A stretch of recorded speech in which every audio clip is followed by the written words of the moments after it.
All right, so you've all sent us a bunch of articles about this PS5 Pro thing. Yeah. And yeah, we got to talk about it. Oh, yeah. The hype is real. It's everywhere. It's like Yeah. trying to figure out what's actually, a big deal versus just like Sony's marketing machine doing its thing.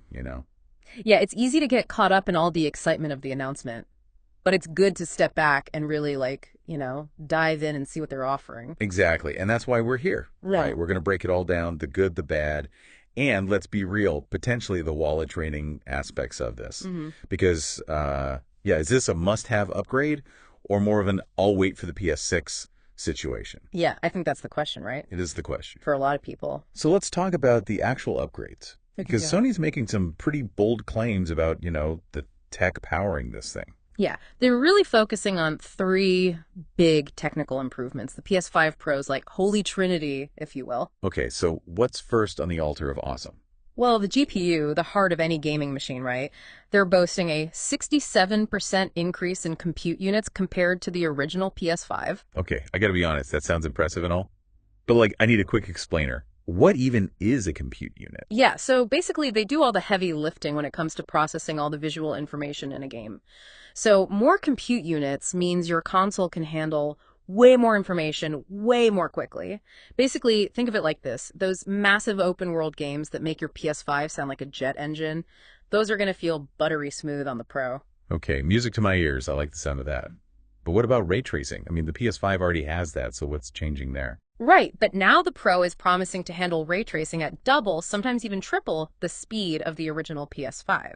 This is where it gets really interesting because we're talking about light and reflections in games, like almost indistinguishable from real life. Imagine light bouncing off surfaces naturally, casting realistic shadows. It's a huge visual upgrade. Okay, that's something I can get behind.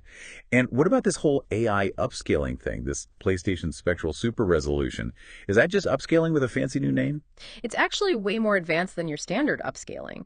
They're using AI and machine learning to actually analyze images and then intelligently add detail where it's needed, even for games that weren't designed for 4K. So what you're saying is even my older games could look way better on this thing. Potentially, yeah. Imagine playing, say, Ghost of Tsushima, a game that already looks incredible on the PS5. But with this AI upscaling, you could be talking environments that look almost photorealistic with this crazy detail that just wasn't there before. Okay, that's a pretty impressive trio of upgrades. But let's address the elephant in the room here. Is any of this really necessary? Mm-hmm. Especially when the PS5 is still relatively new. I mean, developers are still making games for the PS4. That's the million-dollar question, right? A lot of gamers are asking that, is this a shameless cash grab? Or is this a legitimate step forward in console technology? Yeah, and especially when you look at the price tag, $699, that's a decent chunk of change. And don't even get me started on the whole no disk drive thing. Yeah, you're right. It's a lot to ask, especially when you can still get a perfectly capable PS5 for less. From what I've seen, Sony is saying this console is aimed at, the hardcore gamer, the early adopter who just has to have the absolute best and is willing to pay a premium for it. Okay, so basically for those of us who aren't racing to be on the bleeding edge of tech, maybe best to wait and see how it shakes out. Perhaps, but let's break down that cost a little bit. Yes, it's $300 more than the PS5 Digital Edition, which, yeah, that's not insignificant, but you are getting double the SSD storage. See, that right there, that's a big deal. For someone like me who is constantly running out of storage space, seriously, how are games getting bigger than my music library these days? It's a good point. It's something a lot of gamers struggle with. That 2TB is going to make a huge difference for people who like to have, a really big library of games installed and ready to go. Yeah, no more agonizing over having to delete a game to make room for the new Call of Duty. Okay, I'm sold just for that. It's tempting for sure, but it is worth noting that just like the digital edition, if you want to stand the PS5 Pro up vertically, you've got to fork over an extra $25 for a stand. And if you want a disk drive, well, that's another $79 on top of the already hefty price tag. Ugh, why are there always so many hidden costs? Speaking of design, does this thing even look any different?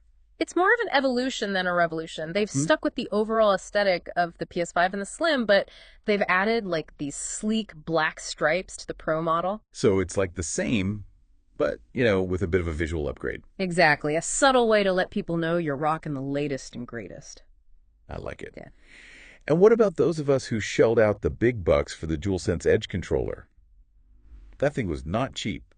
Is this thing compatible with existing PS5 accessories? You lucked out. Sony's confirmed that the PS5 Pro is fully compatible with all existing PS5 accessories. That includes the PlayStation VR 2 and, yes, your precious DualSense Edge controller. Okay, good to know. Good to know.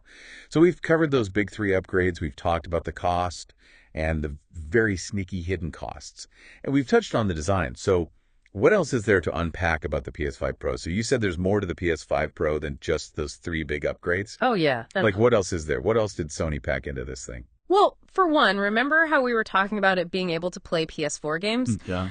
They've actually taken that backwards compatibility to a whole new level with this new feature called PS5 Pro Game Boost. Okay, so, like, what does that even mean? Does it just make those older games run a little bit smoother? Or are we talking, like, significant changes here? Oh no, it goes way beyond just smoothing out the frame rates. PS5 Pro Game Boost, it's designed to enhance both the performance and the visuals.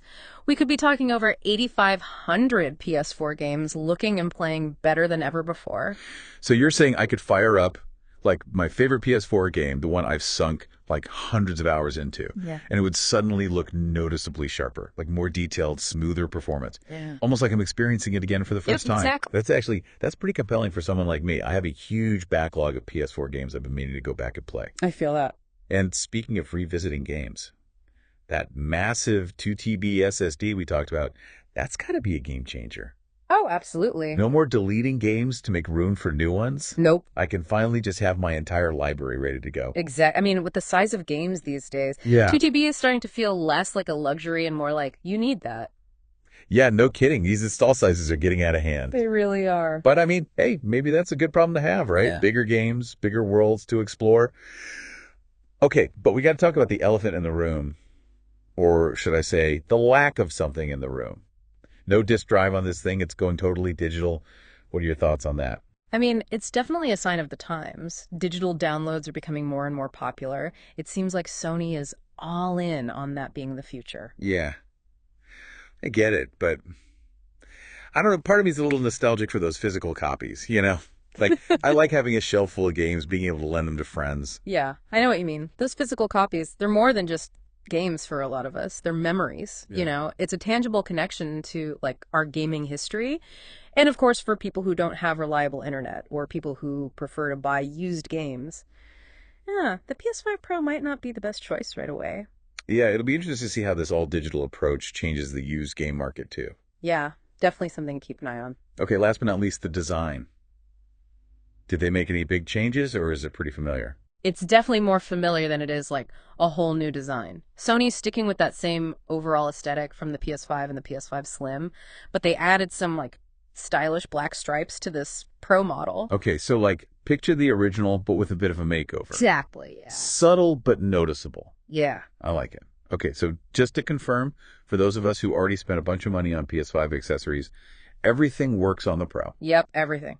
Sony confirmed that the PS5 Pro is compatible with all the existing PS5 accessories. Phew, what a relief.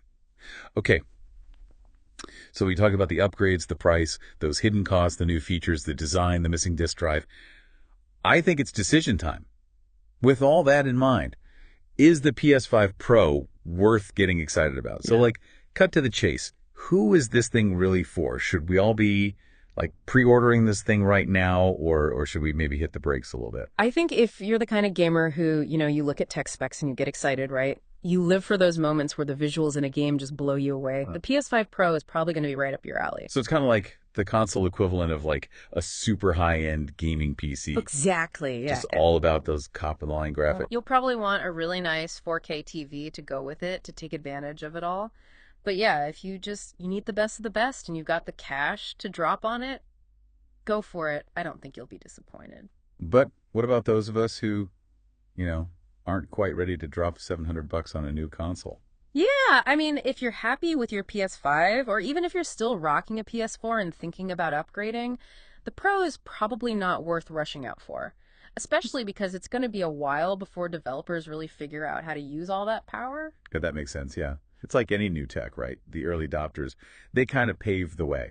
And then later on, it becomes more affordable, and more polished for everyone else. Exactly. And keep in mind, a lot of those big game studios are still making games for the regular PS5, even the PS4 in some cases. So it might be years before we see what the Pro can really do. So for those of us who are, let's say, fashionably late to the party, maybe we just wait this one out and see what happens. Yeah, that's probably the smart move. Okay, cool. But even if you're not planning to buy it right this second, you got to admit, the PS5 Pro is a pretty interesting look at like where gaming is headed. Oh, for sure. It feels like Sony is drawing a line in the sand. This is the future. Higher resolutions, crazy frame rates, games that feel more real than ever.